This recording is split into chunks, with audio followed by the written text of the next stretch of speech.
होंगी और मैं धन्यवाद देती हूं कि उन्होंने इस काम के लिए मुझे मौका दिया और भविष्य में भी जो जिम्मेदारी मिलेगी उसका मैं निर्वहन बहुत अच्छे से करूंगी और आधी आबादी का प्रतिनिधित्व करते आई हूं और करते भी रहूंगी। चिंता मत करिए, भारतीय जनता पार्टी का हिस्सा हूं, आजीवन रहूंगी। लेकिन मैंने कहा कि मैं जिस परिवार का हिस्सा हूं, ऐसा नहीं है कि परिवार में दायित्व हर वक्त। जब मैं आई थी भारतीय जनता पार्टी में तो मैं महिला मोर्चा की अध्यक्ष थी। ये जरूरी तो नहीं है कि मैं परमानेंट में ही महिला मोर्चा की अध्यक्ष बनी रहूं। पार्टी ने मुझे टिकट दिया, पार्टी ने सरोजनी नगर विधानसभा से मुझे जिताया, पार्टी ने मुझे मंत्री बनाया। तो पार्टी का जो भी निर्णय है, जब पार्टी ने महिला मोर्चा का अध्यक्ष भी बनाया था तब मैं नहीं जानती थी मैं विधायक बनूंगी, तब नहीं जानती थी मैं मंत्री बनूंगी, लेकिन पार्टी ने किया। इस निर्णय में भी पार्टी ने अच्छा सोच के ही किया होगा। दयाशंकर जी के साथ जो कंट्रोवर्सी हुई है सरोजनी नगर सीट के लिए, उसको भी जिम्मेदार मानती हैं? जिस तरह से उन्होंने भी अपना दावा पेश किया। कौन सी कंट्रोवर्सी? मैंने कभी एक शब्द भी बोला नहीं? एक ऑडियो वायरल हुआ था उसको जिस तरह से वो भी दावा कर रहे, उस ऑडियो के लिए भी मैंने क्या एक शब्द भी बोला? कौन सी कंट्रोवर्सी? मैं तो ये देखती हूँ कि मीडिया में कुछ भी चलने लगता है, सूत्र लिखिए कुछ भी चला। आप एक नहीं दावेदार की बात निकल गई सीट के हाथ से। नहीं, ऐसा नहीं है कोई। मुझे लगता है कि बेकार में उन चीजों को इशू बनाना नहीं चाहिए। दयाशंकर जी अपनी बात रख रहे होंगे। मैं दावेदारी की बात क्या है? मैं उस विधायक थी ना वहाँ की, अभी वर्तमान में हूँ। जब तक कोई नया नहीं बनेगा तो उस क्षेत्र की जिम्मेदारी तो आज भी है मेरे ऊपर।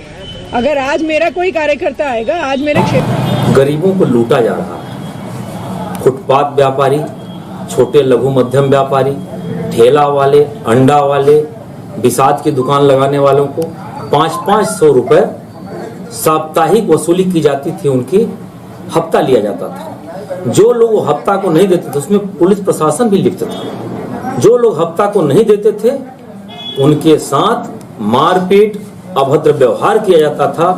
इसकी शिकायत जिला कांग्रेस कमेटी सिंगरौली शहर को प्राप्त हुई। हम लोग उनके बीच गए। उस दिन का आप माहौल देखे होते, लोगों में इतना आक्रोश था। चूंकि 2-3 महिलाओं के साथ बदतमीजी की गई थी, उनके साथ मारपीट किया गया था। भारतीय जनता पार्टी के मंत्री, शिक्षा मंत्री मोहन यादव जी के द्वारा अभी हाल ही में राष्ट्रपिता महात्मा गांधी के ऊपर अभद्र टिप्पणी की गई। ये कहा गया कि वो फर्जी राष्ट्रपिता है। कांग्रेस के जो धरोहर नेता है, आयरन लेडी इंदिरा गांधी, पंडित जवाहरलाल नेहरू और कंप्यूटर संचार क्रांति की जगह राजीव गांधी, ऐसे वरिष्ठ नेताओं पर अभद्र टिप्पणी उनके द्वारा की गई। और इन सारी बातों को लेकर के हम लोगों ने विरोध दर्ज किया, उनका पुतला जल किया और इस सरकार से हम लोगों ने मांग की कि मोहन यादव जैसे मंत्री को तत्काल पार्टी से मंत्री पद से इनको हटाया जाए और इस तरह का यदि उनका रवैया बच्चों को क्या शिक्षा देंगे। और मैं आपको बता देना चाहता हूँ कि भारतीय जनता पार्टी की जो नीति है वो कहीं कहीं उनके जो नेता हैं पूरी तरीके से वोट से वादी नीति को लेकर के चलते हैं। जब ये विदेशों में जाते हैं मोदी जी तो ये बताते हैं कि मैं गांधी के देश से आया हूँ। कोई भी बाहर के जो प्रधानमंत्री या राष्ट्रपति आते हैं तो साबरमती आश्रम लेकर के जाया जाता है, गांधी जी की प्रतिमा पर माल्यार्पण किया जाता है और ये बताया जाता है कि हम लोग गांधी जी के दिखाए हुए सत्य और अहिंसा के मार्ग पर चल रहे हैं। लेकिन केवल ये इनका दिखावा रहता है और वहीं पर इनके मंत्री, इनके नेता गांधी जी की प्रतिमा को कहीं अपमानित करेंगे तो कहीं गोडसे की मंदिर बनाने की बात करेंगे।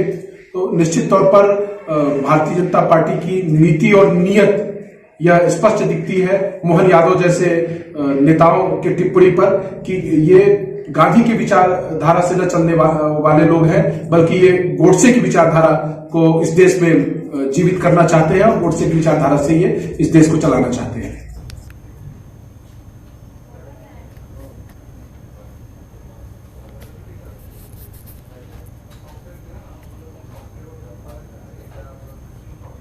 अच्छा समर्थन मिल रहा है। भारतीय जनता पार्टी के लेके लोगों में जोश है, उत्साह है और 2022 में मुझे पूरा विश्वास है 14 फरवरी को जब लोग वोट करने जाएंगे तो वो वोट देश हित के लिए होगी, वो वोट माननीय मोदी जी के नाम पर होगी, वो वोट विकास के नाम पर होगी और अपने भाई और बेटे सौरभ बहुगुणा को पूरा समर्थन सिद्धार्थगंज विधानसभा से मिलेगा। हम एक ही मुद्दा लेके हमेशा जाते हैं, वो मुद्दा विकास का है, चाहे वो हम 12 का चुनाव लड़े हों, 17 का लड़े हों और 22 का लड़ रहे हैं। हमारा और जनता का रिश्ता जो है वो पारिवारिक जनता रिश्ता है यहाँ की जनता के साथ। हमने कोई राजनीतिक रिश्ता नहीं बनाया पिछले 10 साल में और एक ही वादे पे हर बार चुनाव लड़े हैं कि हमने विकास किया है और आगे भी विकास करेंगे। अप्रैल के महीने में कुछ किसान आए, उन्होंने कहा जी हमारी बेमौसम बरसात हो गई, बरसात की वजह से हमारी फसल बर्बाद हो गई।